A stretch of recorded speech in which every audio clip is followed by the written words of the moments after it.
Paz do Senhor, Irmandade. Nós aqui outra vez. Vamos orar? Estamos aí em João, o Evangelho de João. E nós já estamos, gente, no capítulo 15. É rápido demais, né?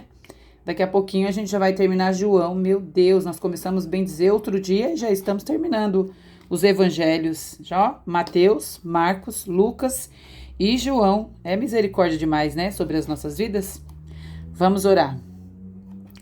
Querido Senhor, nós te louvamos por este dia, ó Pai.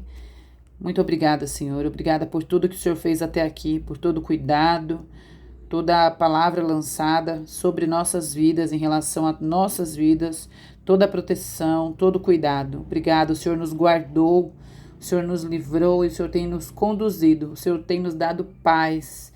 Paz, Senhor, e nós agradecemos. Obrigada, é a Tua palavra sendo dita, sendo lançada sobre nós, e nós cremos nisso. Por isso nós somos gratos, no nome do Teu Filho, Jesus. Amém. Bora. Vamos ler. Vamos ler. E aí, sua Bíblia já tá toda rabiscadinha? Não sei se você é do rabisco. Se você não é, fique em paz. Mas quem é deve estar rabiscando alguma coisa, né? Bora lá, diz assim. Gente, esse aqui é mais um eu sou. Eu até anotei aqui do lado, é o 7º eu sou de Jesus. Mas olha que coisa linda, ó. Eu sou a videira verdadeira. Olha que lindo isso. Eu sou a videira verdadeira. E o meu pai é o agricultor. Ele corta todo ramo que não estando em mim não der fruto. E poda todo aquele que der fruto, para que dê mais fruto ainda.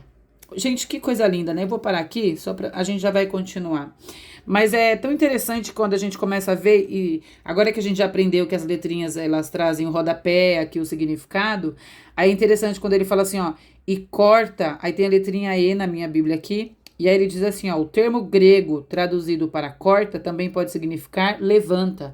E se a gente for olhar uma videira, para que ela possa produzir, tem que ser sustentado os seus ramos, tem que ser levantados esses ramos. Olha que coisa linda que ele está fazendo. E Jesus está associando aqui com uma vinha, né, uma videira, e como está lá em Salmos, a Bíblia traz isso, né, traz Israel como uma videira. Então, é uma linguagem aqui própria, é uma linguagem para nos aproximar, para que a gente pudesse entender. E isso ele estava falando, só lembrando do contexto, ele estava falando aqui com os seus discípulos. Vocês lembram que, ó, tá aqui, ó, no último versículo do capítulo anterior, que ele estava ali na ceia com eles, e depois de dar toda aquela orientação, ceiar, aí ele fala assim, ó, levantem-se e vamos daqui. E esse vamos daqui é neste caminho, nesse momento que Jesus está falando com eles. Eles estão se dirigindo ao jardim do Getsemane. Seriam os últimos minutos de Jesus aqui. Olha que coisa impressionante. E aí ele vem e ele traz ali uma fala de algo como ele sendo Deus. Sabe por quê? Porque esse eu sou é mais um daqueles que eu falei. Que diz o quê?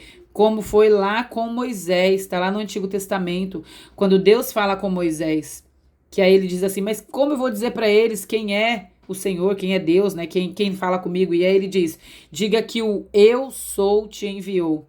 É o próprio Deus, é o próprio Cristo. E ele vem e diz assim, eu sou, né? E aí o texto continua assim, ó, vocês já estão limpos, no versículo 3, pela palavra que tenho falado. É interessante que quando está escrito palavra aqui, palavra é a palavra escrita. O sentido dessa palavra é logos, que é essa palavra que a gente recebe aqui, ó. Essa palavra escrita, essa palavra nos limpa. A Bíblia, quando eu falo que ela nos lê, ela nos limpa. Então ele fala isso, vocês já estão limpos pela palavra, a palavra de Deus, né? E aí ele vem trazendo essa coisa de nós somos os ramos, porque aí continua, permaneçam em mim e eu permanecerei em vocês. Ele usa uma linguagem terrena para que a gente compreenda, gente, quem ele é. É isso que Jesus está falando. Porque se ele fosse falar a linguagem própria do céu, a gente não compreenderia. E o Senhor, ele comunica, né? Deus, ele fala a língua dos homens. Eu tenho um livro que o título é esse. E Deus falou a língua dos homens. É lindo, esse livro é maravilhoso. Ele é bem para estudo mesmo, mas para quem gosta da Bíblia é bom, né? Ele é muito, muito bom. E aí ele diz assim, permanecer em mim, né? E ele diz assim, ó, aquele que não pode dar fruto por si mesmo, olha isso, não pode, no 4, hein? Não pode dar fruto por si mesmo se não permanecer na videira. Lembra ele a videira? Assim, vocês também não podem dar fruto, a não ser se permanecerem em mim. Então ele diz assim, ó, perdão. Fui lubrificar. Então ele diz assim, vocês não podem dar fruto se não permanecerem em mim. Aí ele vem de novo, ó, no 5. Eu sou a videira e vocês os ramos. Que lindo isso. Se alguém permanecer em mim e eu permanecer nele, esse dará muito fruto.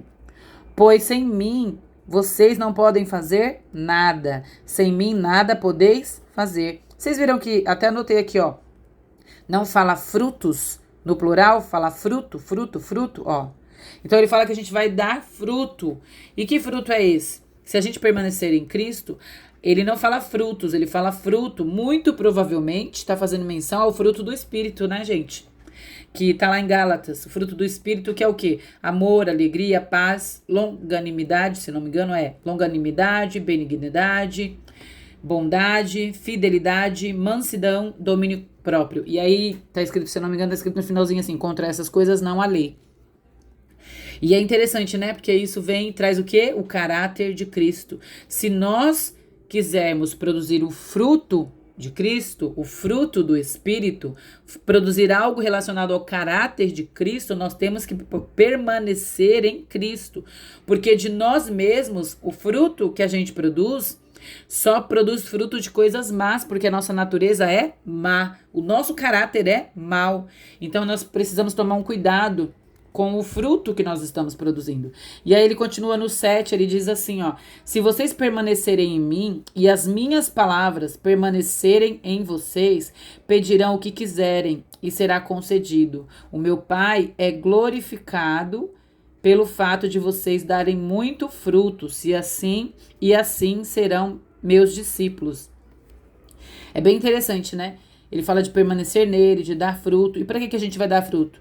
Fruto que glorifique a Deus. Esse é o verdadeiro fruto do Espírito. Algo que glorifica a Deus. Lá, quando a gente viu que ele falou que a gente é limpo pela palavra, no início do texto, aqui ele fala que as palavras, ó, minhas palavras, permanecem em vocês e vocês pedirão o que quiserem. Pedir o que quiser. Quando está escrito aqui palavras, aqui já é um outro sentido no texto original. Aqui significa rema. Os crentes antigos gostavam muito de falar isso, uma palavra rema, né? Os crentes novinhos não falam muito, não. E aqui é interessante, que aqui ele fala de oração atendida, de vontade, de pedido, sabe, ó. Pedirão o que quiserem, ó. Se permanecerem em mim, pedirão o que quiserem. O que essa palavra tem outro significado? Aqui, ela traz o sentido de promessa. Que Deus tem promessas, né? E aqui não significa vontade no sentido literal aqui de palavra escrita, mas no sentido de palavra de promessa, algo que o Senhor tem prometido para nós da parte do próprio Deus. Olha que coisa impressionante. As promessas de Deus vão se cumprir nas nossas vidas se a gente permanecer em Cristo. É isso que está escrito, que coisa linda, né? Aí no 12 diz assim, ó: o meu mandamento é este: amem uns aos outros como eu vos amei. Aí ele vem falando que eles são amigos, ó, assim vocês são meus amigos, são amigos, mas eu os escolhi, deem um fruto e um fruto que permaneça. Aí no 17, este é o meu mandamento a vocês: amem uns aos outros. É interessante que ele traz essa coisa de relacionamento, né, com os discípulos. Jesus mostra isso. E aí Jesus os trata como amigos. Lembrem que essa coisa de permanecer em Jesus, de estar em Jesus na videira e de ser amigos é para quem se relaciona e é próximo e vê ele realmente como filho de Deus. Não é o caso de Judas, porque ele não está mais aqui. Parei para beber água. Eu explico que eu tô bebendo água, porque senão fica um silêncio, né, gente? Aí vocês falam, a mulher caiu, morreu, sumiu. Aí eu dou aquela goladinha de água e volto e explico que eu tô bebendo água. E aí Jesus trata eles como amigos. Jesus revela coisas para eles que ele recebeu do próprio Pai. E isso, essa coisa de revelar coisas é coisa de amigo mesmo, né, gente?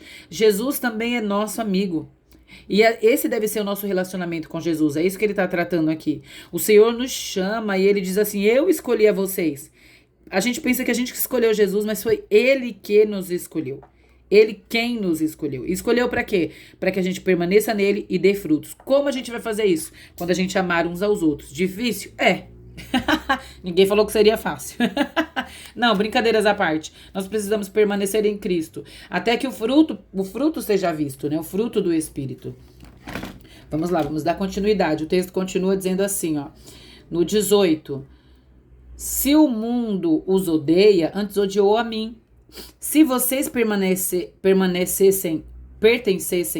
se vocês pertencessem ao mundo, ele os amaria. Olha isso, como se fossem dele. Nós não somos do mundo, gente. Nós somos de Cristo. Nós não pertencemos ao mundo. Por isso que é difícil, a gente não tem que tentar agradar ao mundo, né? Mas a Cristo. Aí ele diz assim no 20, ó. Nenhum escravo é maior que o seu senhor. Se me perseguiram, também perseguirão vocês. Se obedecerem a minha palavra, também obedecerão a vocês. Sabe o que ele está dizendo aqui? Que nós somos servos de Cristo. E como algumas pessoas ouviram a Cristo, a gente já viu nos outros capítulos e se converteram, eles também ouvirão. Alguns ouvirão. E é isso que vai acontecer. E o texto continua aqui em cima. E a gente vai aprender daqui a pouco que não é a gente que convence ninguém, né? A gente só fala, só vive, né? E aí ele diz assim, ó, por causa do meu nome, que serão perseguidos. Aí no 23 ele diz assim, aquele que me odeia, também odeia o Pai. Então quem odeia o Cristo ou o cristão, odeia o próprio Deus, né? Odiaram tanto a mim quanto ao meu Pai. Mas aí o texto vem falando dessa dificuldade, da luta de ser cristão, de perseguição, de ódio do mundo, que o mundo não aceita. E de repente no 26 ele muda essa fala e ele traz aqui essa promessa, né? E ele é uma promessa em relação ao Espírito Santo, porque ele diz assim, ó, quando vier o conselheiro, é aquele sentido da palavra, né? De Espírito Santo de Deus, aquele que está junto conosco, né? Quando vier o conselheiro, eita, até bati, eu me empolgo tanto que até bato no... Quando vier o conselheiro, que eu enviarei a vocês da parte do Pai. Olha quem? Olha, gente, é maravilhoso. O Espírito da verdade que provém do Pai, ele testemunhará a meu respeito. Olha isso, gente. Tudo que a gente recebe a respeito de Jesus é o próprio Espírito Santo de Deus testemunhando ao nosso espírito. Já pararam para pensar nisso? Testemunhará a meu respeito. E no 27 diz, e vocês também testemunharão, pois estão comigo desde o princípio. Coisa mais linda. Assim como ele falou para os discípulos, essa palavra serve para nós. Nós somos testemunhas. Sabe o que a testemunha faz? Ela diz daquilo que ela viu, que ela presenciou, que ela viveu. Então, tudo aquilo que nós estamos vivendo com o Espírito Santo, porque ele habita em nós, nós temos que dar testemunho. E é isso que o Senhor está nos ensinando. Esse conselheiro, esse Espírito Santo da verdade, ele permanece em nós e é para sempre, em todo momento. Então, nós temos o dever de lembrar que o Espírito Santo está em nós. E isso é para que o Pai seja glorificado. Aleluia, que o Senhor assim faça em nós. Esse entendimento venha para nós. Aleluia.